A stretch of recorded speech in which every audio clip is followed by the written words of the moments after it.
ஓயங் வந்துட்டு மியா கிட்ட கேட்பாங்க, யாரு இருந்தாலும் எதுக்கு நிக்கிறோம் அப்படின்னு சொல்லிட்டு. இதெல்லாம் பாக்குறப்போ சின்னுக்கு என்னடா என்ன 2 பேரும் க்ளோஸா இருக்காங்க அப்படிங்கிற மாதிரி தான் தோணும். இதுக்கப்புறம் என்ன நடந்தது அப்படிங்கறத கண்டினியூவா பாத்துலாங்க. அதுக்கு முன்னாடி என்னோட வாய்ஸ் ஓவர் நரேஷன் ஸ்டோரி எல்லாம் பிடிச்சிருந்ததுன்னா லைக் பண்ணிட்டு பாருங்க. அப்படியே உங்க ஃப்ரெண்ட் அண்ட் ஃபேமிலி கூட ஷேர் பண்ணிக்கோங்க. இது வரைக்கும் யாராவது சப்ஸ்கிரைப் பண்ண பார்த்துட்டு இருந்தீங்கன்னா மறக்காம சப்ஸ்கிரைப் பண்ணிக்கோங்க. இந்த எபிசோட ஸ்டார்டிங் சீன்ல டாக்டர் கிட்ட பிரிஸ்கிரிப்ஷன் வாங்குறதுக்காக தானே மியாவோட அப்பா உள்ள போயிருப்பாங்க. அவரு வெளியே வர சமயத்துல இவங்க எல்லாம் பேசிட்டு இருப்பாங்க. இந்த மாதிரி உன்ன மாதிரி ஒரு பொண்ணு இருக்கா, அவ பேரு ரூனா, அதனாலதான் உன்ன கடத்திட்டு போயிட்டாங்க அப்படிங்கிற மாதிரி எல்லாம் பேசிட்டு இருக்கப்ப ஒரு கேட்டவர் வந்து, தம்பி இப்ப என்ன சொன்னீங்க அப்படின்னு சொல்லிட்டு கேட்பாங்க. அது மட்டும் இல்லாம இப்பதான் தெரிய வருது மியாவை அங்க போயிட்டு காப்பாத்தினதே வந்துட்டு நம்மளோட ஓயங்க அப்படின்னு தான் சொல்லிட்டு. ஆனா அங்க இருக்கிறவங்களுக்கு எல்லாம் புரியாதது என்னன்னா, தம் பொண்ணு சேஃபா இருக்கா அப்படிங்கறத காட்டிலும் தம் பொண்ணு மாதிரி இருக்கிற பொண்ணுதான் ரூனா, அதுக்காக தான் தன் பொண்ணான மியாவை கடத்திட்டு போயிட்டாங்க அப்படிங்கிறப்ப அந்த பொண்ணை பத்தி என்ன தெரியுமா, அவளோட ஐடியா ஏதாவது தெரியுமா, அவ போலீஸ் ஸ்டேஷன்ல இருக்கா அப்படின்னா சொல்லி அதை பத்தியே விசாரிச்சுட்டே இருப்பாரு. இவங்களும் சொல்லுவாங்க, ஓயங்க இல்ல அந்த பொண்ணு எங்க இருக்கா ஏதுங்கிறது தெரியலங்க, பட் அந்த பொண்ணு வந்துட்டு பாக்குறதுக்கு உங்க பொண்ணு மாதிரி இருப்பாங்க அப்படின்னதும், சரி இத பாருமா மியா, ஜென் கொஞ்சம் மியாவை கொண்டு நீ வீட்டுல விட்டுரு, அவளை கொஞ்சம் பாத்துக்கோ, எனக்கு ஒரு முக்கியமான வேலை இருக்கு, நான் ஸ்டேஷன் வரைக்கும் போகணும் அப்படிங்கிறப்போ, அப்பா இப்ப எதுக்கு பாது அந்த எல்லா பிரச்சனையும் முடிஞ்சிருச்சு அப்படின்னு சொல்லிட்டு மியாவும் சொல்லுவாங்க. நம்ம ஓயங்க சொல்லுவாங்க, இல்ல இல்ல அந்த பொண்ணு மாதிரி நீ இருக்கே அப்படிங்கிறப்போ அந்த பொண்ணு என்ன ஏதுன்னு பார்த்து நம்ம கிளாரிஃபை பண்ணிக்கணும், இல்லன்னா ஃபியூச்சர்ல உனக்கு பிரச்சனை வந்துடக்கூடாது இல்லையா, வேற யாராவது வந்து அந்த பொண்ணு நினைச்சிட்டு உன்ன கடத்திட்டு போயிட்டு என்ன பண்றது அப்படின்னு சொல்லிட்டு இவங்க இருந்து கிளம்புவாரு. அதுக்கப்புறமாக இவங்க வந்து ஓயங் வந்து அவங்க கூட கூப்பிட்டு போலாம் அப்படின்னு சொல்லிட்டு மியாவை நினைப்பாங்க. பட் இருந்தாலும் மியா வந்து ஷென் கூட தானே போக சொல்லி அவங்க அப்பா சொல்லியிருப்பாங்க. அதனால ஷென்னை பார்த்துட்டு, உன்னை நான் வார்ன் பண்றேன், உனக்கு அந்த பொண்ணு பிடிச்சிருக்கு பிடிக்கல அப்படிங்கறதெல்லாம் வேற விஷயம், ஆனா ஒரு பொண்ணை நம்ம பொறுப்பா தான் பாத்துக்கணும் அப்படின்னு வார்ன் பண்ணிட்டு ஒரு கார்டு எடுத்து கிளம்பிடுவாரு. ஜென்னும் அவர் காரோட கதவை திறந்து விட்டுட்டு வந்து ஏறிக்கோ அப்படிங்கிற மாதிரிதான் மியாவை பாப்பாங்க. மியா கார்ல ஏறதுக்கு முன்னாடி, ஜென் உனக்கு ஏன் வந்து என்ன திடீர்னு பிடிக்காம போயிடுச்சு அப்படிங்கறது எனக்கு தெரியல, அப்படி நான் என்ன பண்ணிட்டேன் அப்படிங்கறதும் எனக்கு தெரியல, அதை பத்தி உங்ககிட்ட நான் பேசணும்னு நினைச்சேன், அதனாலதான் ஆபீஸ்க்கு வந்து நான் பார்த்தா உன்னோட பேர் கெட்டு போயிடும், உன்னோட ஒர்க்குக்கு வந்து அது டிஸ்டர்பன்ஸா இருக்கும் நீ நினைச்சதுனாலதான் நீ எப்படி இருந்தாலும் கார் எடுக்கிறதுக்கு பேஸ்மெண்ட் வருவேன் இல்லையா, அதனாலதான் பேஸ்மெண்ட்லயே வெயிட் பண்ணிட்டு இருந்தாங்க, கடைசியில என்னமோ நடந்து போச்சு அப்படிங்கிறாங்க. ஆனா இந்த ஜென் மொத்தத்தையும் வேற மாதிரி புரிஞ்சுக்கிறான். இதெல்லாம் இருக்கட்டுமியா, உனக்கும் இந்த ஓயங்குக்கும் என்ன சம்பந்தம், ஓயங் பணக்கார வீட்டு பையன், அவ பின்னாடி பல பெண்கள் சுத்துவாங்க, அவனுக்கும் உனக்கும் என்ன சம்பந்தம், நீ என்ன கேட்டாலும் அவன் பண்றதுக்கு ரெடியா இருக்கான், நானும் நீயும் பிரேக்கப் பண்ணிக்கிட்டோம், அந்த சமயத்துல இவன் தான் வந்து உனக்கு கம்ஃபர்ட் பண்ணிருக்கான், இப்போ உன்னோட கிட்னாப்பிங் கேஸ் இதுலயும் அவன் தான் வந்து உனக்கு ஹெல்ப் பண்ணிருக்கான் அப்படிங்கிறப்போ, அப்ப நீ என்ன நினைச்சிட்டு இருக்க, இதெல்லாம் ஏதோ சும்மா நாங்க உன்னை என் பக்கம் இழுக்கிறதுக்காக போட்ட பிளான் நினைச்சிட்டு இருக்கியா, நீ அந்த அளவுக்கு என்ன கேவலமா நினைக்கிறியா சார், உன் மனசுல நான் அந்த அளவுக்கு கீழ்த்தனமா இருக்கனா, என்ன அவங்க கடத்திட்டு போயிட்டு நான் செத்து போயிடுவேன்னு நினைச்சேன், அவங்க அத்தை நாம்பளைங்க இருந்தானுங்க என்னதான் பண்ணிடுவானுங்களோ அப்படின்னு சொல்லிட்டு நான் பயந்தேன், அந்த இடத்துக்கு எங்க பாடி கார்டு மட்டும் வரலன்னு வச்சுக்கோ, என்னங்க இருக்குன்னு யோசிச்சு கூட பார்க்க முடியல, இதெல்லாம் ஏதோ உன்னை நான் என்கிட்ட வர வைக்கிறதுக்காக போட்டு டிராமா மாதிரி பேசுறேன், போதும் நீ எப்ப இப்படி நினைச்சிட்டியோ இதுக்கப்புறமாக உங்ககிட்ட நான் எந்த விளக்கமும் கேட்க விரும்பல, உன் மனசுல நான் அந்த மாதிரி ஒரு இடத்துல இருக்கேன் அப்படின்னா உங்ககிட்ட நான் எந்த ஒரு கிளாரிட்டி கொடுக்க விரும்பல, எனக்கு வந்து கை காலு நல்லா தான் இருக்கு, நடக்க முடியும், நான் ஒன்னும் மயக்க போட்டு விழுகிற ஸ்டேஜ்ல இல்ல, நீ கிளம்ப நான் போய்க்கிறேன் அப்படின்னதும் இவனும் ஓகே சரி சரி நானும் ஒன்னு கெஞ்சியால கூப்பிடல பாட்டு கார் எடுத்துட்டு போயிருவான். இந்த பக்கம் ஹீரோவை தான் காட்டுவாங்க, அவ ஏற்கனவே மனசடைஞ்சு போயிருந்தா இல்லையா, இவன் வேற பாதியிலே விட்டுட்டு போயிட்டான் ஜென்னு, அதனால ஒரு மாதிரி சோகத்துல குடிச்சு தள்ளிட்டு இருப்பா. இந்த பக்கம் மியாவோட அப்பா போலீஸ் ஸ்டேஷன் வந்துட்டாங்க. இப்போ நடந்த விஷயத்துல சொல்லி கேக்குறதுக்கு, ஆமா வேற ஒரு பொண்ணு நினைச்சு உங்க பொண்ணை கிட்னாப் பண்ணிட்டாங்க, சரி அந்த பொண்ணு ரூனா யாரு எங்க இருக்கா ஏதுன்னு தெரியுமா அப்படிங்கிறதுக்கு, நீங்க எதுக்குங்க அதை பத்தி இவ்வளவு யோசிக்கிறீங்கன்னு கேக்குறதுக்கு இவர்கிட்ட வந்துட்டு உண்மையை சொல்றாங்க, நான் ஏன் யோசிக்கிறேன் அப்படின்னா என் பொண்ணு மியாவை வந்து நான் அடாப்ட் பண்ணி தான் வளர்த்தேன், என் பொண்ணு மாதிரி பாக்குறதுக்கு இன்னொரு பொண்ணு இருக்கு அப்படிங்கிற பட்சத்துல ஒருவேளை மியாவோட ட்வின் சிஸ்டரா இருக்கிறதுக்கு வாய்ப்பு இருக்கு இல்லையா, அப்படி இருந்தா அந்த பொண்ணு எங்க எதுன்னு தேடி கண்டுபிடிச்சு இவங்க 2 பேரும் ஒன்னா இருப்பாங்க இல்லையா லைஃப்ல இதுக்கு அப்புறமாக, அதனாலதான் சொல்றேன் அப்படிங்கிற சமயத்துல போலீஸ் ஆபீசருக்கும் புரியுது, நீங்க அப்படி சொல்றீங்களா, கவலைப்படாதீங்க நான் என்ன ஏதுன்னு விசாரிச்சு உங்களுக்கு நான் இன்ஃபார்ம் பண்றேன் அப்படின்னு சொல்லிட்டு ஒரு போன் நம்பர் கொடுக்குறாரு. மியாவோட அப்பாவும் தேங்க்ஸ் சார் அப்படின்னு சொல்லிட்டு வெளியே வந்துருவாங்க. இந்த பக்கம் எல்லா வேலையும் முடிச்சு ஷென் வீட்டுக்கு வரப்போ ஹீரா 2-3 பாட்டில் சரக்கு பயங்கரமா அடிச்சுட்டு உட்கார்ந்து இருப்பாங்க. என்ன ஹீரா அப்படிங்கிறதுக்கு, நான் ஆல்ரெடி மனசு உடைஞ்சு போய் வந்திருக்கேன், எனக்கு யாருமே இல்ல அப்படின்னு ஆறுதல் தேடி நான் உங்ககிட்ட வந்தா உன்னோட எக்ஸ் கேர்ள் ஃபிரெண்ட் அவரோட அப்பா கால் பண்ணாங்க, உன் எக்ஸ் கேர்ள் ஃபிரெண்டை யாரோ கடத்திட்டு போயிட்டாங்க அப்படின்னு சொல்லிட்டு, அவர் வந்து எனக்கு குடும்பம் மாதிரி என்ன 20 வருஷமா பத்திரமா பாத்துக்கிட்டவர்னு சொல்லிட்டு நான் அம்போன்னு விட்டு போறேன், நானும் ஒரு பொண்ணு தானே ஷென், நான் எதிர்பார்க்கறதுல என்ன தப்பு இருக்கு அப்படின்னு சொல்லிட்டு அலறப்போ ஷென்னுக்கு வந்து புரியுது, இதை பாரு என்ன மன்னிச்சிரு, நான் போக வேண்டிய நிர்பந்தம் வந்துருச்சு, அதுக்கான காரணம் நானும் மியாவை பிரேக்கப் பண்ணிக்கிட்டது அங்கிளுக்கு தெரியாது, அதனால மியாக்கு ஏதோ பிரச்சனை அப்படின்னு சொன்னதும் ஒரு உடனே எனக்கு கால் பண்ணிட்டாரு, 2 பேர் பிரேக்கப் பண்ணிக்கிட்டோம் அப்படின்னு அவருக்கு தெரிஞ்சிருந்தா கால் பண்ணிருக்க மாட்டாரு, அவர் ஏதாவது என்கிட்ட ஹெல்ப் கேட்கறப்போ என்னால அதை தட்டி கழிக்க முடியாது, ஏன்னா ஆர்ஃபனேஜ்ல வளர்ந்த என்ன அவர் பாத்துக்கணுங்கிற அவசியமே கிடையாது, அவர் வந்து மியாவா தான் அடாப்ட் பண்ணிட்டு போனாரு, மியா கூட ஒன்னும் ஆர்ஃபனேஜ்ல இருந்ததுனாலையும் ஒன்னா படிச்சதுனாலையும் என்னையும் அவர் நல்லபடியா பாத்துக்கிட்டாரு, அந்த நன்றி கடனுக்காக தான் போனேன், ஆனா இதுக்கு அப்படி நடக்காது, நாங்க 2 பேர் பிரேக்கப் பண்ணிக்கிட்டோம் அப்படிங்கறது மியாவோட அப்பா கிட்ட நான் சொல்லிடுவேன், தயவு செய்து அழாத, நான் எப்ப உன் கூட தான் இருப்பேன் அப்படின்னு சொல்லிட்டு சமாதானப்படுத்துறாங்க. மியா அப்படியே மனசு வந்து போய் வீட்டுக்கு திரும்பி வருவா. இவங்க வீட்டுக்கு பக்கத்துல ஒரு தாத்தா இருப்பாரு, அவங்க வந்துட்டு மியாவோட அப்பாவுக்கு ரொம்ப க்ளோஸ், அவர் ஒரு பெஞ்சில் உட்கார்ந்து இருப்பாரா, வாமா மியா, ஒன்னும் இல்ல உங்க அப்பா பதறி போய் ஓடி வந்தான், பக்கத்துல உட்காருமா, கொஞ்சம் அமைதியா இரு அப்படிங்கிறப்ப மியா அப்படியே அந்த பெஞ்சில் உட்காந்துட்டு யோசிப்பாங்க. ஷென் கூட இருந்தது, ஷென் தன்னை பிரேக்கப் பண்ணிட்டு போனது, அவ்வளவு சீக்கிரம் நம்மள அவன் இருக்கிற அளவுக்கு நம்ம என்னத்த பண்ணோம் தெரியாம அப்படின்ட்டு மனசுக்குள்ள எல்லாத்தையும் யோசிச்சுட்டு இருப்பாங்க. ஷென் கூட இவங்க ஒன்னா படிச்சப்போ இவங்க காதலிச்ச நாட்கள் அப்படின்னு சொல்லிட்டு எல்லாம் மனசுக்குள்ள ஓடிக்கிட்டே இருக்கும். இந்த பெஞ்ச்ல கூட இவங்க போட்டோ வந்து 2 பேர் எடுத்துக்கிட்ட போட்டோ ஒட்டி வச்சிருப்பாங்க. அது எல்லாத்தையும் அப்படியே மியா வந்து கிழிக்கிறா. மியா வந்து இவ்வளவு நாள் வரைக்கும் ஷென் கிட்ட இருந்து ஒரு பதில் வேணும், கரெக்டான பதில் வேணும் அப்படின்னு சொல்லிட்டு யோசிச்சுட்டே இருந்தா. ஆனா இப்போ நம்மள இவ்வளவு கீழ்த்தரமா நினைச்சிருக்கான் அப்படிங்கிறப்ப நம்மளுக்கு அவன் வேண்டாம் அப்படிங்கிற முடிவுக்கு வந்துட்டா. இந்த பக்கம் மியாவோட அப்பாக்கு என்ன ஆச்சுன்னு தெரியல. ரோட்ல அப்படியே அவரா தனியா சரக்கு அடிச்சுட்டு வந்து இடத்துல உட்காந்துட்டு ஒரு பர்ஸ்ல ஒரு பொண்ணோட போட்டோ இருக்கும். அதை எடுத்து பார்த்துட்டு, நீ ஏன் இப்படி பண்ண, உனக்கு அவங்கிட்ட போக வேண்டாம் அப்படின்னா உனக்கு 2 குழந்தை பெண் குழந்தை பிறந்தது நீ என்கிட்ட வந்திருக்கலாம்ல, நான் உன்னை பார்த்துட்டு இருந்திருப்பேன்ல. உனக்கு 2 பெண் குழந்தைங்க பிறந்ததுக்கு அப்புறமாக அதுல மியாவுக்கு ஹார்ட் ப்ராப்ளம் இருக்கு, உன்னால பாத்துக்க முடியாது அப்படிங்கறதுனால நீ ஆர்ஃபனேஜுக்கு கொடுத்துட்ட, யாராவது பார்த்து தத்தெடுத்து வளர்த்துக்கிட்டோம் அப்படின்னு சொல்லிட்டு. அது எனக்கு தெரிஞ்சதும் நான் தான் மியாவை பார்த்தேன், நான் தான் தத்தெடுத்தேன், நான் நல்லபடியா பாத்துக்கிட்டேன். இப்ப அவளுக்கு ஹார்ட்ல எந்த ஒரு பிரச்சனையும் இல்ல, அவ நல்லா இருக்கா. மியாவோட ட்வின் சிஸ்டரும் நீயும் எங்க இருக்கீங்க, ஏன் நீ இப்படி பண்ண, ஏன் உன்னை குழந்தையோட நான் ஏத்துக்க மாட்டானா, உனக்கு குழந்தைய கொடுத்து உன்னை அம்பூன்னு விட்டுட்டு போன, அவங்கிட்ட நீ போக வேண்டாம், நான் உன்னை நினைச்சிட்டு இருந்தேன் என்கிட்ட வந்திருக்கலாம் அப்படின்னு சொல்லிட்டு பயங்கரமா அந்த போட்டோ பார்த்து அழுது பேசுவாரு, பயங்கரமா ட்ரிங்க்ஸ் பண்ணுவாரு. போத தலைக்கேறி போயிட்டு ஏற்கனவே சோகமா வேற இருக்காரா, அதனால அப்படியே ரோட்ல இவர் படுத்திருப்பாரு. கடைசியில அப்பா ரொம்ப நேரம் ஆச்சு வரலையே அப்படின்னு தேடி வர்றப்பதான் மியா பாத்திருப்பாங்க. கைத்தாங்களா இவங்க தான் அதுக்கப்புறம் வீட்டுக்கு தூக்கிட்டு வந்திருப்பாங்க. அடுத்த நாள் இவருக்கு போதில தெரிஞ்சதுக்கு அப்புறமாக என்ன ஏது அப்படின்னு கேக்குறதுக்கு, இல்லம்மா நான் வந்து பயந்து போயிட்டேன், உனக்கு ஏதாவதுன்னா அப்பா என்னமா பண்ணுவேன், எனக்கு இருக்கிறது நீ ஒருத்தி தானே, அந்த சோகத்துல குடிச்சிட்டேன், என்ன ஆச்சுன்னே தெரியல அப்படின்னு சொல்லிட்டு ஏதோ சமாளிக்கிறாரு. அதுக்கப்புறமாக மியா மனசை கொஞ்சம் சமாதானப்படுத்திக்கிட்டு அப்பாட்ட சொல்றதா கரெக்ட் அப்படின்னு சொல்லிட்டு, அப்பா நான் ஷென்னை பிரேக்கப் பண்ணிட்டேன் அப்படின்னு சொல்றா, ஷென் தான் இவங்க பிரேக்கப் பண்ணாங்க அப்படின்னு சொல்லாம இப்படி மாத்தி சொல்றாங்க. ஏமா ஏன் முட்டாள்தனமா இப்படி பண்ண, 20 வருஷமா நீங்க ஒன்னா இருந்திருக்கீங்கம்மா, நீங்க கல்யாணம் பண்ணிட்டு தான் நல்லா வாழணும் அப்படிங்கிறப்போ, இல்லப்பா எங்களுக்குள்ள வந்து ஒத்து வரல, அது வந்து நீங்க புரிஞ்சுப்பீங்க அப்படின்னு நம்புறேன். காதல் அப்படிங்கிறது எப்பவுமே இருக்கணும், அது இடையில போகுது அப்படிங்கிறப்போ அதை நம்ம வந்து தொந்தரவு பண்ணக்கூடாதுப்பா, அதனாலதான் இந்த முடிவை நான் எடுத்தேன், எனக்கும் ஷென்னுக்கும் செட் ஆகுதுப்பா, நான் பிரேக்கப் சொல்லிட்டேன், இதுக்கப்புறமாக இங்கேயே தங்கி இருந்து நான் படிச்ச படிப்புக்கு ஏற்ற மாதிரி ஒரு வேலை கிடைக்க போறேன், உங்களை பத்திரமா பாத்துக்க போறேன், அவ்வளவுதான்ப்பா, என் மனசு இப்ப கிளியரா இருக்குப்பா, நான் ஒண்ணு வருத்தத்துல இல்லப்பா அப்படின்னு சொல்லிடுவாங்க. சரி மியா இவ்வளவு ஸ்ட்ராங்கா சொல்றாளே அப்படிங்கறதுனாலயும் இப்ப அதை பத்தி பேச வேண்டாம் அப்படின்ட்டு மியா சொல்றது மட்டும் கேட்டுட்டு ஒரு அமைதியா இருந்துருவாரு. அதுக்கப்புறமாக மிஸ்டர் லீ அவங்களோட வீட்டை தான் கட்டுறாங்க. அவங்க தாத்தாக்கு கொஞ்சம் காது கேட்காதுங்க. பையன் கிட்டயும் மருமக கிட்டயும் கேட்பாங்க, லீயோட கல்யாணம் என்ன ஆச்சு, அந்த ஹீரா பொண்ணு கூட தானே பேசி முடிச்சிருதா இருந்தது, என்னாச்சு ஏதாச்சு அப்படின்னு சொல்லிட்டு கேக்குறப்போ லீ வந்துட்டு சொல்லுவாரு. ஆனா லீ கொஞ்சம் வந்து மெதுவா சொல்லுவாரு, அவருக்கு காது கேட்காது. லீயோட அப்பதான் சொல்லுவாங்க, இல்லப்பா அந்த பொண்ணுக்கு நம்ம பையனை கட்டிக்கிறதுல இன்ட்ரெஸ்ட் கிடையாது, 2 பேருக்கும் விருப்பம் இல்லை அப்படிங்கிறப்போ என்ன, கண்டிப்பா இவனை வந்து விரும்புற பொண்ணு இவனுக்கான பொண்ணையும் ஆண்டவன் ஏற்கனவே படைச்சிருப்பான், அதுக்கான காலகட்டம் வர்றப்போ எல்லா கைக்குடி வருப்பா அப்படின்னு சொல்லிடுவாங்க. அதுக்கப்புறமாக தான் இன்னொரு பொண்ணை காட்டுறாங்க. இவங்க வேற யாரும் இல்ல, லீயோட தங்கச்சி. 2 வருஷமா ஜப்பான்ல தங்கி படிச்சிருந்திருப்பாங்க, இப்பதான் ரிட்டர்ன் ஆகுறாங்க. ரிட்டர்ன் ஆனதுக்கு அப்புறமாக தான் இங்க நடந்த எல்லா விஷயமும் தெரிய வந்திருக்கும். அது மட்டும் இல்லாம இந்த 2 குடும்பமும் கல்யாணம் பண்ணிக்கிறது மூலியமாக பிசினஸ் பார்ட்னர்ஸாவும் ஆகலாம் அப்படிங்கிற மாதிரி பிளான் பண்ணிருப்பாங்க. இப்ப இந்த கல்யாணம் நடக்காது அப்படிங்கிற சமயத்துல நீங்க கவலைப்படாதீங்க, லீ அண்ணாவுக்கும் ஹீராவுக்கும் கல்யாணம் பண்ணி வச்சு அப்படி நம்ம குடும்பத்தையும் பிசினஸையும் அணைக்கலாம்னு பாத்தீங்க, அது முடியலனா என்ன, அதான் நான் இருக்கேனே, எனக்கு ஓயம் வந்து ப்ராமிஸ் பண்ணிருக்காங்க, நான் ஜப்பான் போய் படிச்சு வந்தது நான் கல்யாணம் பண்ணிக்கிறேன்னு சொல்லிட்டு அதன் வகையில நம்ம குடும்பமும் பிசினஸும் இணையும் அப்படிங்கிறாங்க.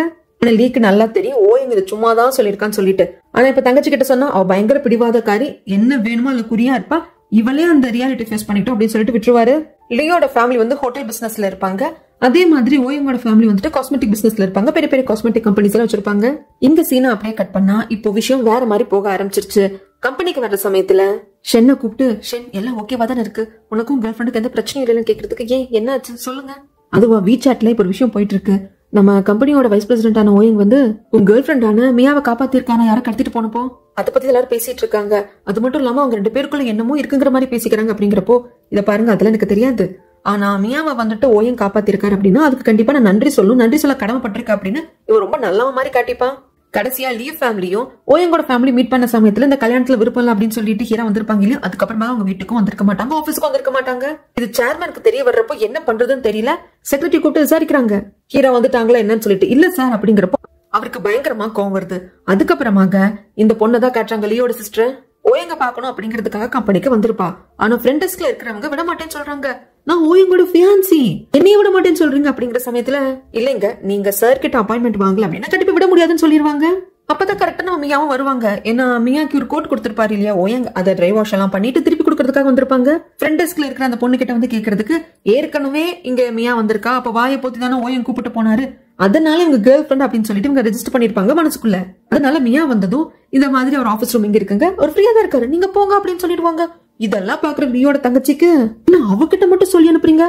ஏன்னா அவர் வந்து ஓயங் சாரோட கேர்ள் ஃப்ரெண்டுங்கிறாங்க. என்னது கேர்ள் ஃப்ரெண்டா?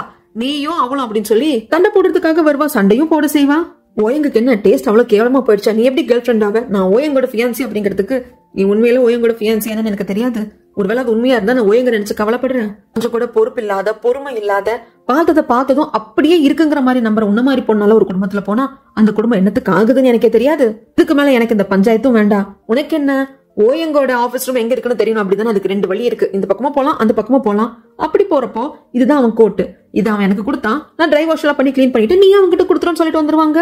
செம கோவம் வரும் லீயோட சிஸ்டருக்கு. அந்த ஃப்ரண்ட் ஆபீஸ்ல இருக்க லேடியை திட்டலாம் அப்படின்ட்டு வரப்போ இப்ப இன்னொரு லேடி வந்திருப்பாங்க.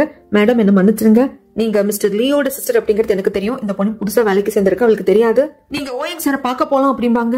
ஓ உனக்கு என்ன தெரியுமா? தெரியும் மேடம், நான் கம்பெனி மீட்டிங்ஸ், கம்பெனி பார்ட்டிஸ் எல்லாம் அட்டெண்ட் பண்ணிருக்கேன், அப்ப நான் உங்களை பாத்துருக்கேன் அப்படிங்கிறாங்க.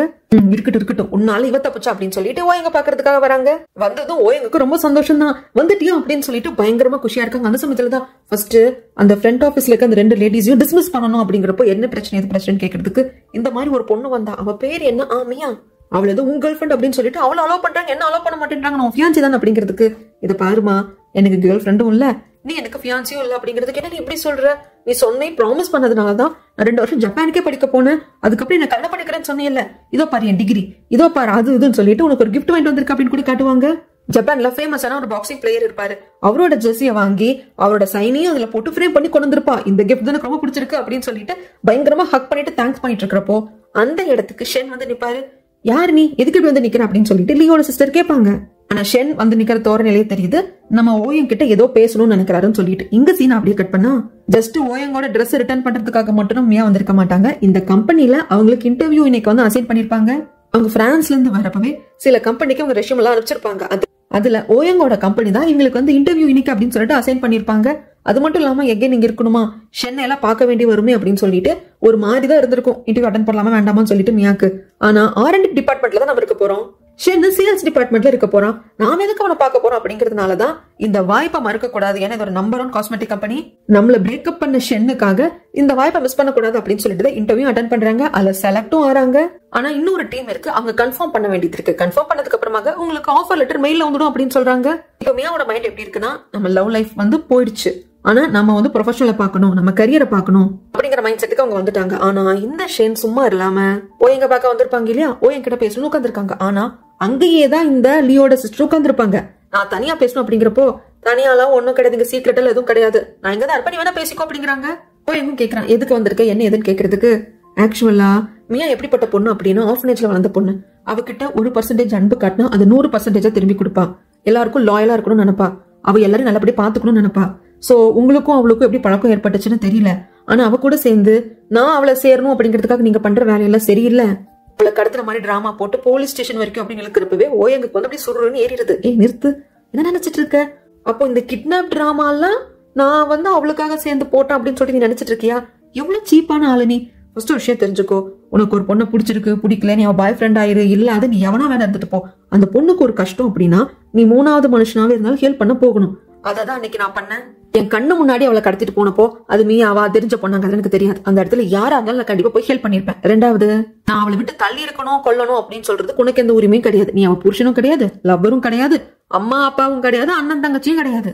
3வது, அவ இப்ப சிங்கிள், உன்னை பிரேக்கப் பண்ணிட்டா, நீ அவளையும் பிரேக்கப் பண்ணிட்ட, நானும் சிங்கிள். எனக்கு அவளை பிடிச்சிருந்தது அப்படின்னா நான் அவளை டேட் பண்ணுவேன், லவ் பண்ணுவேன், கல்யாணம் கூட பண்ணிப்பா. அது ஏன் இஷ்டம், அதை கேட்கறதுக்கு நீ யாருமே. 4வது, இந்த கம்பெனியோட வைஸ் பிரசிடென்ட் நான், நீ சேல்ஸ் மேனேஜர், அவ்வளவுதான். என்ன வந்து பாக்குறப்போ திடுதும்னு இப்படி இஷ்டத்துக்குலாம் ஆபீஸ்க்கு வரக்கூடாது. மறுபடி அப்பாயின்மெண்ட் வாங்கி வெயிட் பண்ணி நான் பெர்மிஷன் கொடுத்ததுக்கு அப்புறம் தான் உள்ள வரணும். எழுந்து கிளம்பு அப்படின்னு சொல்லி கத்தி விட்டுடுறாங்க.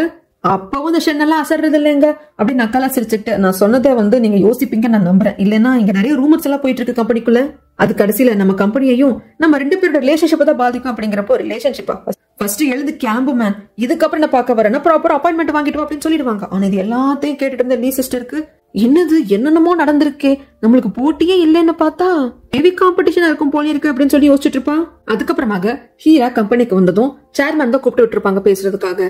ஏன் பண்ண ஹீரா இப்படி, நான் வந்து உனக்கு எவ்வளவு புரிய வைக்க முயற்சி பண்றது, நான் உன் சொந்த அப்பாவா இல்லாம இருக்கலாம், நான் உன்னை என் பொண்ணாதான் பார்த்தேன், உன்னோட கல்யாணம் லீ கூட நடக்கிறது அப்படிங்கிறது நம்ம கம்பெனிக்கு மட்டும் முக்கியமான ஒண்ணு கிடையாது, உன் லைஃபுக்கும் தான். லீ மாதிரி ஒரு பையன் தேடுனா கூட கிடைக்க மாட்டான். நீ ஏன் அதை புரிஞ்சுக்க மாட்டேங்கிற அப்படிங்கிறப்போ, நீங்க வந்து என்ன பொண்ணு மாதிரி தான் பாத்தேங்கிறீங்க, ஆனா எனக்கு லீவ் பிடிச்சிருக்கா இல்லையான்னு கூட கேட்காம நீங்களும் ஒரு முடிவு எடுத்துட்டீங்க. பிளீஸ்பா, இதுக்கப்புறம் இப்படி பண்ணாதீங்க. என் லைஃப என் இஷ்டப்படி வாழ விடுங்க. இந்த கம்பெனிக்கு நீங்க யார வேணா சேர்மன் ஆக்கலாம், அது உங்க விருப்பம். ஆனா என்னோட வாழ்க்கைக்கு எவன வேணா நீங்க புருஷனா தேர்ந்தெடுக்க முடியாது. இந்த ரைட்ஸ் நான் யாருக்கும் கொடுக்க மாட்டேன், முக்கியமா உங்களுக்கு கொடுக்க மாட்டேன் அப்படின்னு சொல்லிட்டு வந்துருவா. இவருக்கு நான் தலையா அடிச்சுக்கலாம் போல இருக்கும். இப்படி பேசிட்டு இவங்களோட கேபின் உட்காந்துட்டு இருப்பாங்க. அப்போ அவங்க செக்ரட்டரி கூப்பிட்டு, எனக்கு வந்து ஒரு பிளாட் பார்த்து கொடுக்க முடியுமா ரெண்டுக்கு? நம்ம கம்பெனிக்கு பக்கத்துல இருக்கிற இந்த பில்டிங்ல இருக்கிற பிளாட்டா இருந்தா இன்னும் ஓகே. ஏன்னா நிறைய ஒர்க் பண்ண வேண்டியதாக இருக்கு. லேட் நைட் நான் வந்து இங்க கம்பெனில இருக்க வேண்டியதாக இருக்கு. அதனால டக்குன்னு வீட்டுக்கு போயிட்டு வர முடியாது. அதனால அப்படின்னு சொல்றாங்க. இவங்க எந்த பில்டிங்ல பிளாட் வேணும்னு கேக்குறாங்கன்னா, ஷென் இருக்கா இல்லீங்களா, அந்த பில்டிங்ல தான். திடீர்னு இவங்க வீட்டை விட்டு தனியா வெளியே போய் தங்குறாங்க அப்படிங்கிறப்ப தப்பான இமேஜ் வந்துடக்கூடாது அப்படிங்கிறதுக்காக ஒர்க்குக்காக பக்கத்துல வீடு இருந்தா நல்லா இருக்கும் அப்படிங்கிற மாதிரி சொல்றாங்க. மத்தபடி வேற எந்த ரெக்வயர்மெண்ட்ஸும் கிடையாது. ரூம் இப்படி இருக்கணும் அப்படி இருக்கணும் எல்லாம் கிடையாது. எனக்கு இந்த பில்டிங்ல பிளாட் வேணும், அதுக்கு ஏற்பாடு பண்ண அப்படின்னு சொல்லி செக்ரட்டரி கிட்ட சொல்லிடுறாங்க. இன்னைக்கு தன்னோட ட்ரெஸ் கொடுக்கறதுக்காக மட்டும் மியா வரல, இன்டர்வியூ அட்டன் பண்றதுக்காக வந்திருக்கா அப்படிங்கிறது எனக்கு தெரியும். அதனால இன்டர்வியூ அட்டன் பண்ண இடத்துக்கே வந்துட்டு அவங்க ரெஷ்யூம் எடுத்து பார்த்து ஒரு போட்டோ எடுத்து வச்சுக்கிறாங்க. இந்த பொண்ணு செலக்டடா என்ன ஏது இன்டர்வியூ எப்படி பண்ணாங்க அப்படின்னு கேட்கறதுக்கு, சார் இன்டர்வியூ வந்து நல்லா பெர்ஃபார்ம் பண்ணிருக்காங்க, பிரான்ஸ்ல படிச்சிருக்காங்க, அதே மாதிரி ஒரு ப்ரொஃபசர் வந்து ரெஃபரன்ஸ் லெட்டர் கொடுத்திருக்காரு, அவர் இந்த ஃபீல்டு ரொம்ப ஃபேமஸான பர்சன், எல்லாமே ஓகேவா இருக்கு சார். இன்னொரு டீம் மட்டும் கன்ஃபார்ம் பண்ண வேண்டியதாக இருக்கு. அந்த டீம் கன்ஃபார்ம் பண்ணதுக்கு அப்புறமா ஆஃபர் லெட்டர் அனுப்பிச்சிருவோம்னு சொல்றாங்க. ஓகே, இந்த பொண்ணு வந்து நல்ல திறமையான பொண்ணு தான். கண்டிப்பா இந்த பொண்ணு நம்ம கம்பெனில ஒர்க் பண்றது நல்லதுதான். அது மட்டும் இல்லாம சேல்ஸ் மேனேஜர் இருக்கானே, அதான் ஜென், அவனை வேலையை விட்டு தூக்கிருங்க அப்படிங்கிறப்ப இவரே, சார் என்ன சார் சொல்றீங்க அப்படின்னு கேட்கறதுக்கு, நான் சொல்றது கேட்கலையா புரியலையா, நான் இந்த கம்பெனியோட வைஸ் பிரசிடென்ட் சொல்றேன், சென்னை வந்து வேலையை விட்டு தூக்குங்க அப்படின்னு சொல்லிட்டு வந்துருவாரு. எங்க வராரு, நம்ம மியாவை பாக்குறதுக்காக தான். அந்த பெஞ்சில தாத்தா உட்காந்துருப்பாரு. மியாவோட வீடு அப்படிங்கிறதுக்கு உள்ளதா கை காட்டுறாரு. வந்ததுக்கு அப்புறமா தான் மியா கேட்பாங்க, உங்களுக்கு எப்படி இந்த வீடு தெரியும், நான் உங்ககிட்ட அட்ரஸ் கூட சொல்லலையா அப்படிங்கிற சமயத்துல, நீ இன்னைக்கு என் கம்பெனிக்கு இன்டர்வியூக்கு வந்திருக்க, ஒரு ரெஷ்யூம்ல இருந்து தான் பார்த்தேன் அப்படின்னு சொல்லிட்டு எதுக்காக வந்திருப்பாரு அப்படின்னா, மருந்து கொடுக்கறதுக்காக. இந்த கிட்னாப்பர்ஸ் கடத்திட்டு போனப்ப அடிச்சிருப்பாங்க இல்லையா, ஹாஸ்பிட்டல்ல ட்ரீட்மெண்ட் கொடுத்துட்டாங்க. பட் இருந்தாலும் ஆயுர்வேதிக் மெடிசன்ஸ் எல்லாம் கொஞ்சம் கேட்டு வாங்கி வச்சிருப்பாரு, அதான் கொண்டு கொடுக்குறாங்க. அந்த சமயத்துல ஏதோ நல்ல ஸ்மெல் வருது அப்படிங்கிறப்போ, இப்பதான் பேக் பண்ணிட்டு இருந்தேன் அப்படின்னு சொல்லிட்டு அதை எடுத்து கொண்டு கொடுக்குறாங்க. பாடி கார்டு கூட தான் இருப்பாங்க. எல்லாரும் ஒன்னா உட்காந்து சாப்பிட்டு இருக்கிறப்போ, அப்புறம் மியா இன்டர்வியூல செலக்ட் ஆயிட்டேன், நாளைக்கு ஆஃபர் லெட்டர் வந்துடும், எங்க கம்பெனில தான் ஒர்க் பண்ண போறோம் அப்படிங்கிறப்போ, இல்ல ஓயங்க எனக்கு அதை பத்தி சரியா தெரியல, ஃபர்ஸ்ட் வந்து உங்க கம்பெனில தான் சேல்ஸ் மேனேஜரா ஜென் ஒர்க் பண்றோம் அப்படிங்கிறது எனக்கு தெரியாது. நிறைய கம்பெனிக்கு வந்து ரெஷ்யூம் அனுப்பிச்சிருந்தா உங்க கம்பெனி இன்டர்வியூக்கு கூப்பிட்டுருந்தாங்க. அதுக்கப்புறமாக ஜென் வந்து என்ன பிரேக்கப் பண்ணிட்டா. ஆனாலும் உங்க கம்பெனில இருந்து இன்டர்வியூக்கு கூப்பிட்டதுனால வந்து நான் இன்டர்வியூ அட்டன் பண்ணிட்டேன். ஆனா அங்க வேலை செய்யறத பத்தி நான் கொஞ்சம் யோசிக்க வேண்டியதாக இருக்கு. ஏன்னா ஜென்னை பாத்துக்கிட்டு எப்படி இருக்க முடியும், R&D டிபார்ட்மெண்ட்ல தான் நான் ஒர்க் பண்ண போறேன், எனக்கும் ஜென்னுக்கும் சம்மந்தம் கிடையாதுதான், அவன் டிபார்ட்மெண்ட்டுக்கும் என் டிபார்ட்மெண்ட்டுக்கும் சம்மந்தம் இல்லதான். பட் இருந்தாலும் கொஞ்சம் யோசிச்சுட்டு இருக்கேன் அப்படிங்கிற சமயத்துல, நீ கவலைப்படாத மியா, நீ ஒருவேளை சேல்ஸ் டிபார்ட்மெண்ட்லயே வேலை செஞ்சாலும் நீ ஜென்னை பார்க்க மாட்டேன் அப்படின்னு சொல்றதுக்கு, அப்படியா ஏன் அப்படி சொல்றீங்கன்னு கேட்க, ஒண்ணு இல்ல சும்மா தான் சொன்ன அப்படின்னு சொல்லி விட்டுருவாங்க. ஏன்னா ஜென்னை வேலையை விட்டு சொல்லி சொல்லிட்டு வந்துட்டாரு இல்லையா, அதை மியா கிட்ட சொல்ல. அப்ப லியோட சிஸ்டர் கிட்ட இருந்து கால் வரும், கொஞ்ச நேரம் இருண்டு போனேன், எங்க போன ஓயங்க அப்படின்னு சொல்லிட்டு கேட்கறதுக்கு பதில் எதுவும் சொல்லாம டக்குன்னு காலை கட் பண்ணிடுவாங்க.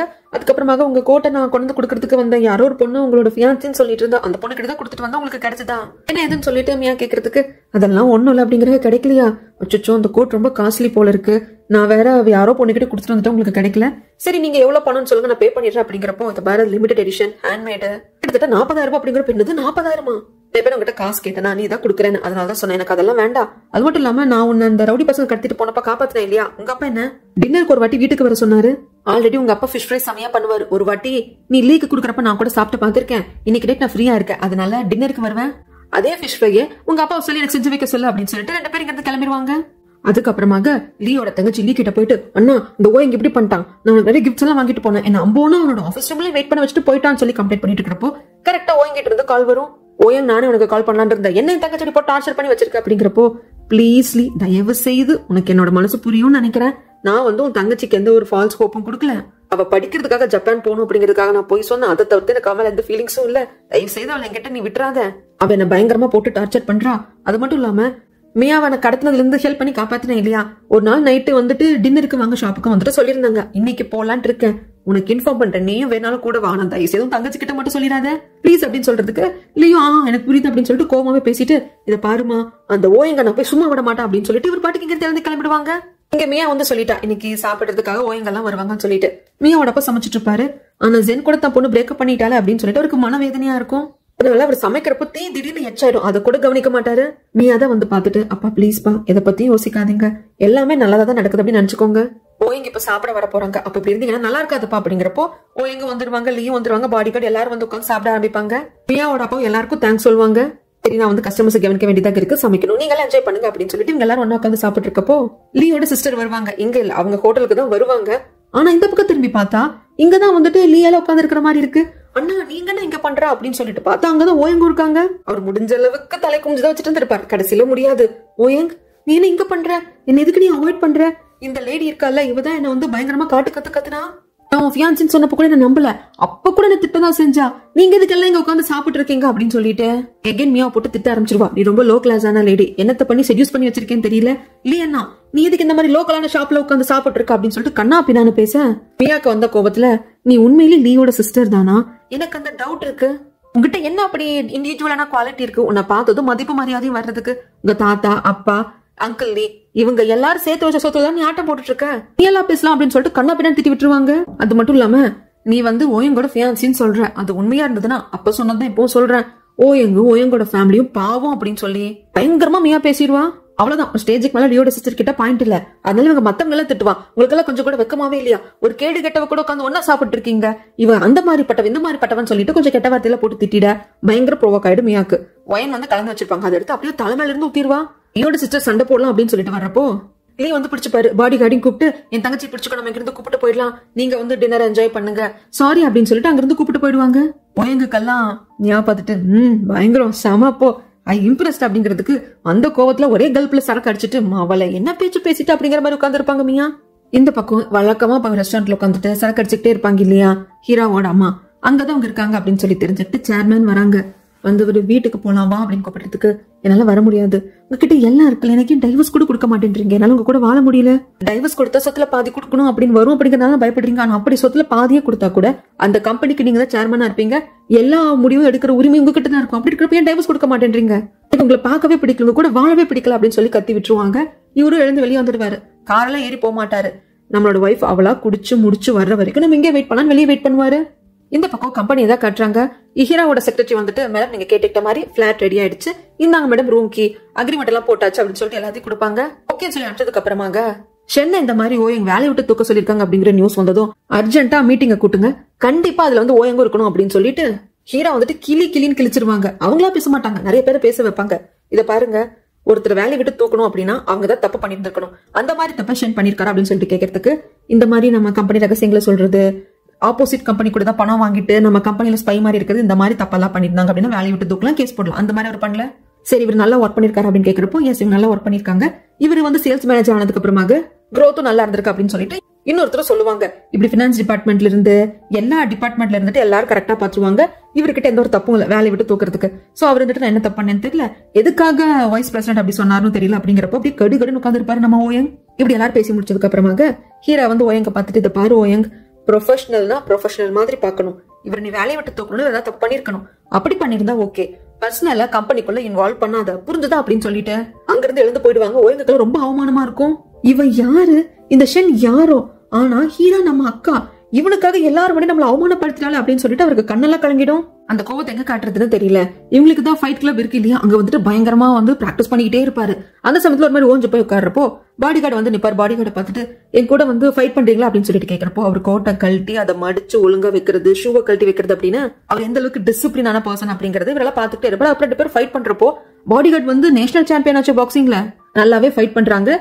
இவரை ஓயங்க லாக்கும் பண்ணிடுறாங்க. அதுக்கப்புறம் இவரோட ட்ரெஸ் எல்லாம் கோட் எல்லாம் போட்டுக்கலாம் அப்படிங்கிற சமயத்துல ஓயங் கேட்பாங்க, எங்க அக்காவை பத்தி என்ன நினைக்கிறீங்க அப்படின்னு சொல்லிட்டு. பாடி கார்டு வந்துட்டு உங்களுக்கு என்ன தெரிஞ்சுக்கணும் அதை ஃபர்ஸ்ட் கேளுங்க, நான் வந்து ஷென்னை வேலையை விட்டு தூக்கணும் அப்படின்னு சொல்லிட்டு ஒரு ஆர்டர் கொடுத்துட்டேன், அது வந்து சரி தப்பு அப்படிங்கறத எங்க அக்கா எங்கிட்டயே வந்து பேசியிருக்கலாம், ஆனா அதுக்கு பதிலா ஒவ்வொரு டிபார்ட்மெண்ட்லயும் சீனியரா இருக்கிறவங்க எல்லாரையும் கூப்பிட்டு வச்சு மீட்டிங் வச்சு அவங்க என்ன அவமானப்படுத்திட்டு அப்படிங்கிறப்போ ஆனஸ்டா ஒன்னு சொல்லட்டுங்களா ஓயங், நீங்க சேல்ஸ் மேனேஜரா இருக்கிற ஷென்னை வேலையை விட்டு தூக்குறதுக்காக உடனே ஆர்டர் பாஸ் பண்ணீங்க இல்லையா, அது வந்து ரொம்ப தப்பா இருந்தது, அது ப்ரொஃபஷனலிசம் கிடையாது, நீங்க ஒரு ஸ்டாண்டர்டை ஃபாலோ பண்ணல அப்படிங்கிறப்போ சரி அது இருக்கட்டும், அதுக்காக எங்க அக்கா கொஞ்சம் ஓவர் டூ பண்ண மாதிரி இருக்கு, ரொம்ப வியர்டா இருக்கு, அவனுக்காக என்ன தூக்கி எறிஞ்ச மாதிரி இருக்குங்கிறப்போ அது பாடி கார்டு ஒத்துக்கிறாரு.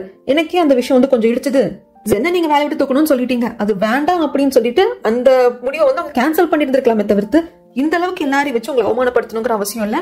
இன்னும் சொல்ல போனா கொஞ்ச நாள் அவங்க அக்கா வந்து ஸ்டேபிளா இல்ல, சரியா அவங்க வீட்டுக்கும் வரல, ஆபீஸுக்கும் இடையில 2-3 நாள் வராம இருந்தாங்க, என்ன எதுன்னு தெரியல அப்படிங்கிறப்போ இதெல்லாம் உங்களுக்கு எப்படி தெரியும் அப்படின்னு சொல்லி கேட்கிறப்போ மறந்துடாதீங்க ஓயங், நான் பாடி கார்டு, நீங்க பிரான்ஸ்ல இருக்கீங்க அப்படிங்கறத கண்டுபிடிச்சு உங்களை கூப்பிடுறதுக்காக அங்க வந்ததும் நான் தான், உங்க ஃபேமிலி மெம்பர்ஸ் எல்லார பத்தி தெரிஞ்சு அவங்க சேஃப்டி பாத்துக்க வேண்டியது என் பொறுப்பு, அவங்க எங்க போறாங்க என்ன பண்றாங்க அப்படிங்கிறது எல்லாமே எனக்கு தெரியும் அப்படிங்கிறாங்க. ஓயங்கும் ஓகே அப்ப அக்கா கெட்டது தப்பு இருக்கு அப்படின்னு சொல்லிட்டு மனசுக்கு புரியுது. இந்த சீன் அப்படியே கட் பண்ணா மிஸ்டர் லீ ஏதாவது காட்டுவாங்க. மிஸ்டர் லீக்கு அங்க தன் தங்கச்சி கிட்ட எல்லார பத்தி பேசுறப்போ தன்னை பத்தியும் அவ பெருமையா பேசியிருப்பா இல்லையா மியா?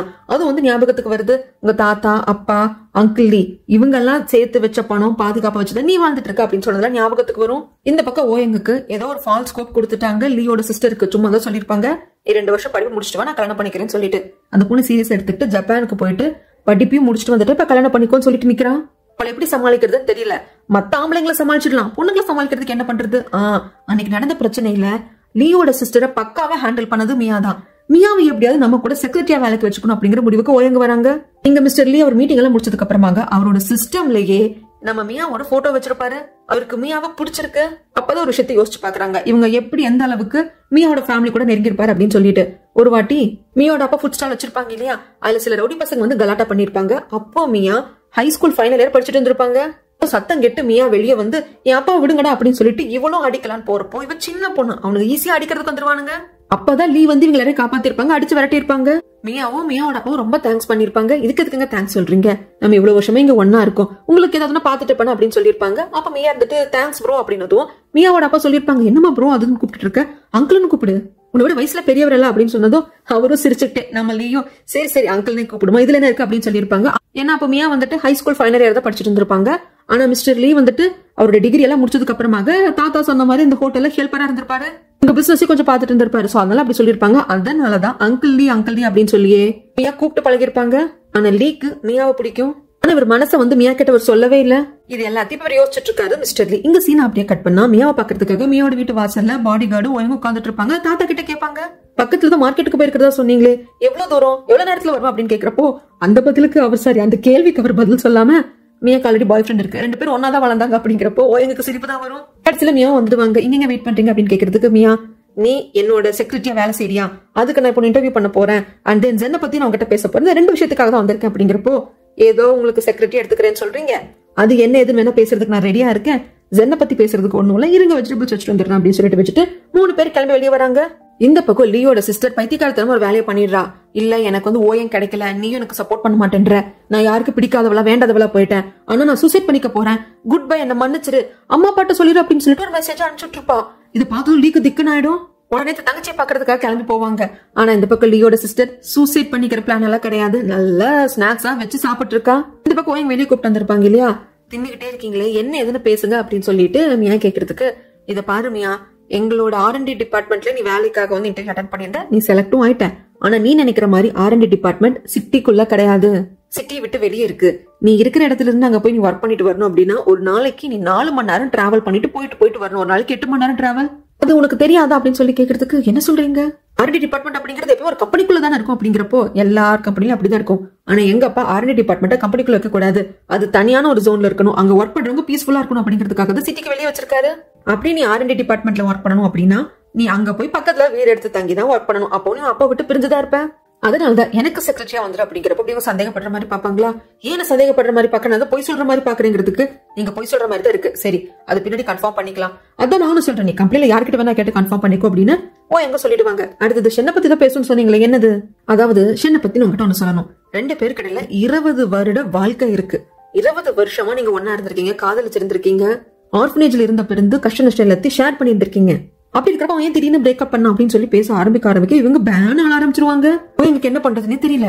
இந்த பக்கம் தங்கச்சி பக்கத்துக்காக கிளி கார் எடுத்து வந்துட்டு இருப்பாரு. அப்ப அந்த பொண்ணுக்கும் கால் பண்ணிடுவாங்க, நான் பேச விரும்பல அண்ணா, சாகதான் போறேன் அப்படின்னு சொல்லிட்டு அந்த பொண்ணு போனை கட் பண்ணிட்டு அண்ணன் கரெக்டா வருவான், ஏன்னா இவங்க ஹோட்டல்ல ஒன்லதான் அந்த பொண்ணு ஒரு ரூம்ல தங்கி இருக்குது சூசைட் பண்ணிக்கிறதுக்காகவே. உடனே நம்ம போயிட்டு கரெக்டா வந்து பாத்ரூம்ல ரெடி பண்ணி வச்சுக்கணும் அப்படின்னு சொல்லிட்டு தண்ணி வாமா இருக்கா என்னன்னு சொல்லி செக் பண்ணிட்டு அப்படியே போய் உட்காந்துக்கிறா. கையில வந்து ஒரு பிளேட் எடுத்துக்கிறான், கட் பண்றதுக்கு வாக வச்சுக்கிட்டு அண்ணன் வர்றப்ப வச்சு பிளாக்மெயில் பண்ணிடணும் அப்படின்னு சொல்லிட்டு யோசிச்சுட்டு உட்காந்துருக்கா. தூக்கம் வந்துட்டு அப்படியே தூங்கி போயிடுறான்.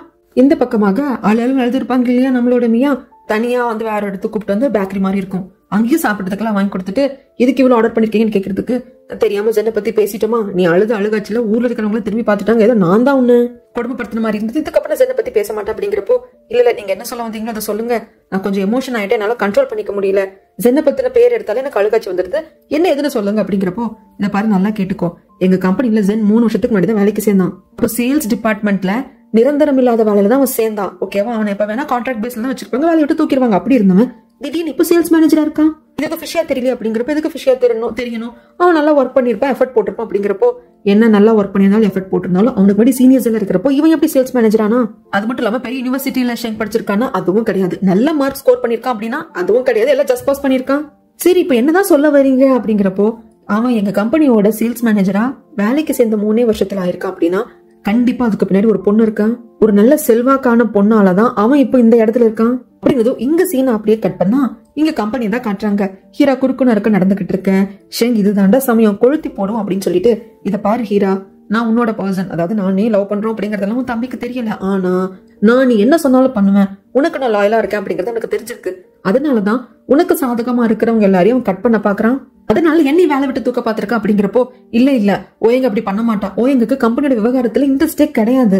எங்க அப்பா பேசினா கூட அவன் பெருசா எடுத்துக்க மாட்டான். அப்படிங்கிறப்போ எத்தனை நாளைக்கு இருப்பான்? அப்ப அவன் சின்ன பையனா இருந்தான், இப்ப வளர்ந்துட்டான். இப்ப அவனுக்கு கம்பெனி வேணும்னு தோன்றப்போ அவன் உன்னை தனிமரமாக்க பாத்திருக்கான். அதனால என்ன வேலை விட்டு தூக்க பாத்திருக்கான் அப்படின்னு சொல்லி கொளுத்தி போட ஹீராவும் அந்த ஆங்கிள் யோசிக்க ஆரம்பிச்சிட்டாங்க. இந்த பக்கம் ஓயங்க சொல்றது எல்லாத்தையும் கேட்டு இருந்தமியா. சரி, அப்படி ஒரு பொண்ணுக்காகவும் அந்த பொண்ணோட பெனிஃபிட் மூலியமாக தான் growth ஆகணும் அப்படிங்கிறதுக்காகத்தான் என்ன இவன் பிரேக்கப் பண்ணிருக்கான் அப்படின்னா, அந்த பொண்ணு யாரு, அவ பேர் என்ன அப்படின்னு கேக்குறதுக்கு இவர் பேரையும் சொல்றாரு. அது யாரு என்ன அப்படிங்கறத நான் அடுத்த சொல்றேங்க.